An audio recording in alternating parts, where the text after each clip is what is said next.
Today we're going to talk about a very budget-friendly prime lens option for Sony E-mount. First, that was a mouthful, and second, today we're going to talk about the Samyang 35mm f1.4.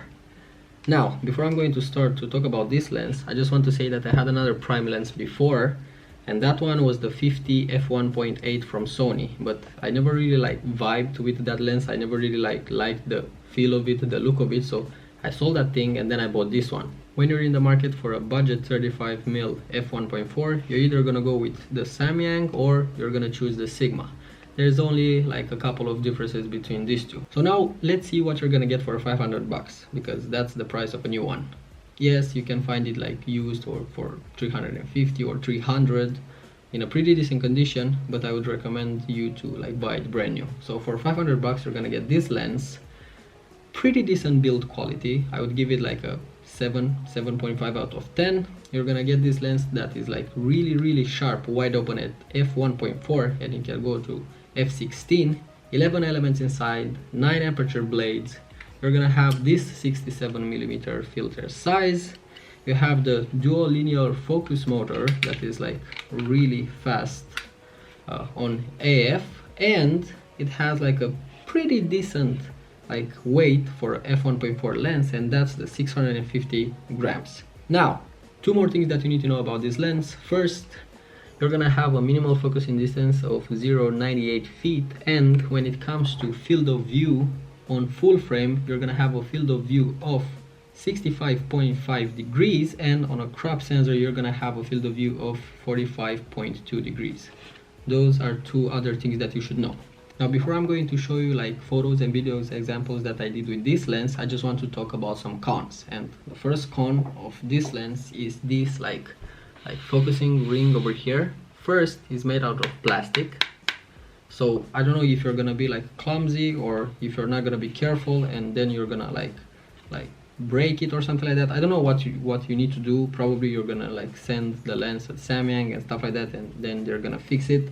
But I would have loved to have a rubber focusing ring instead of this one, even if that is gonna wear and tear at some point.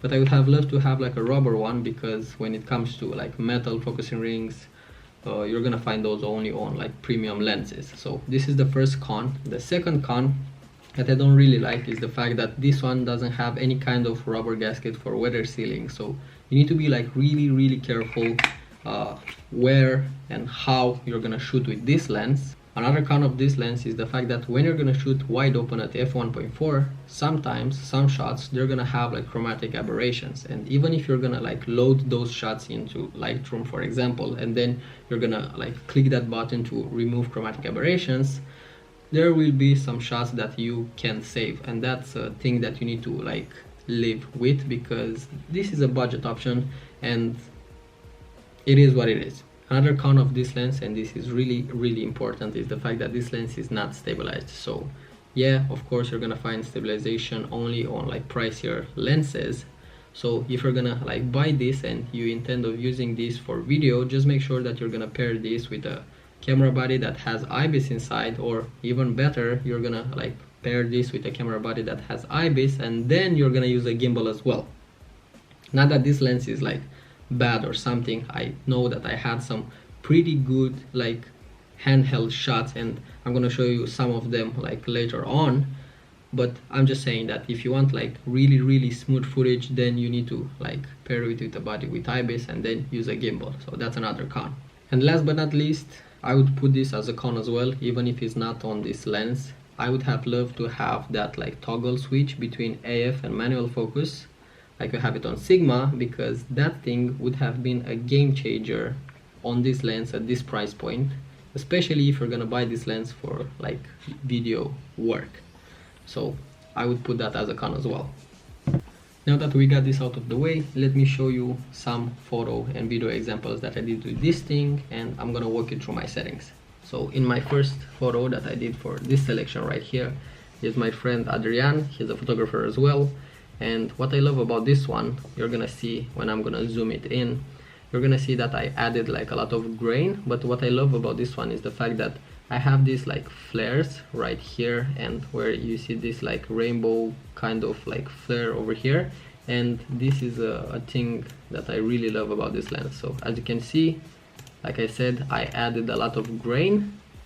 The photo was like wide open at f1.4. Another photo that was like shot at f1.4 is this photo right here. So as you can see, again, like wide open, this lens is really sharp, and luckily for me, in this like particular photo, I didn't like had any kind of like chromatic aberration. Next shot that is shot at f1.4 is this shot right here. As you can see, the background is like really creamy as well, and when we're gonna zoom in, the shot is really sharp for something that is like shot at f1.4. Next shot on the list is gonna be this one over here. This one was shot at f1.4, and of course, as you can see, I didn't have that much light to like help the lens, so this is a really good lens in low light. Another shot that I really like is this one right here, again because of the flares, and as you can see, even if it's a 35mm, you can still like shoot wide and you're gonna have like a great composition when you're gonna use it. Another shot that I shot in low light is this one right here with my friend Anka. This one was shot with the help of a little ALM9, and this, the funny thing about this one is the fact that this one was shot at midnight, so the lens like worked really well. Another shot that I really liked, and it's like shot at f1.4 as well, is this shot right here. And even if this was like shot at f1.4, you can still have like a lot of like detail, as you can see over here, and the shot is really sharp even if you have this like halo of light right here and you had a lot of like light going through the lens. So last but not least, the last photo that I shot at f1.4 is this one right here, and as you can see, this thing is like really sharp, and for a lens that is only 500 bucks, I wouldn't like even ask for more. Now the next photos on the list are the photos that are shot like stepping down. This one was shot at f4, and as you can see, this is like ridiculously sharp for a photo that is f4. Then the next thing on the list, I have this like product photo right here. This one was shot at 7.1 if I'm not wrong, and as you can see, this is really sharp, and I really like the fact that I don't have any kind of like chromatic aberration. I have this f2.8 right here because I wanted to show you that even if you're gonna like step it down to 2.8, you're still gonna have like a decent amount of like blur in the back, and you're still gonna have like a lot of like sharpness and detail in the front of your lens over here. Now before I'm gonna wrap this up, I'm gonna show you some video examples as well.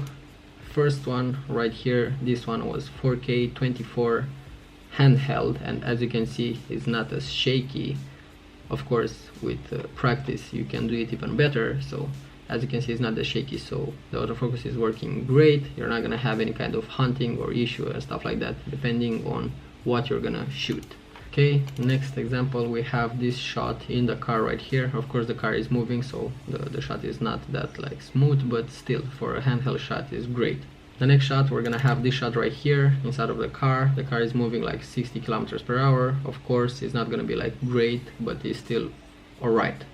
Another thing, this is a sketch that I filmed like a while ago, and as you can see, yes, the focus is like breathing a little bit, but it's not hunting that much, and everything was shot on this lens, and as you can see over here, you're not gonna have any kind of problems with the focus.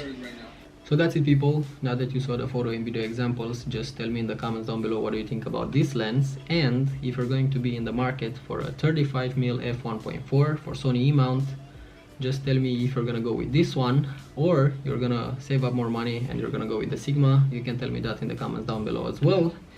And now I would like to ask you nicely to like give this video a thumbs up if you liked it, shared it if you like learned something from it, and I would like to ask you nicely to interact a little bit more with my content, because it's really hard to see that my videos are like 30 views and stuff like that, and I'm putting a lot of work in this, and I would love to see a little bit more interaction, so the algorithm is gonna take my videos into consideration.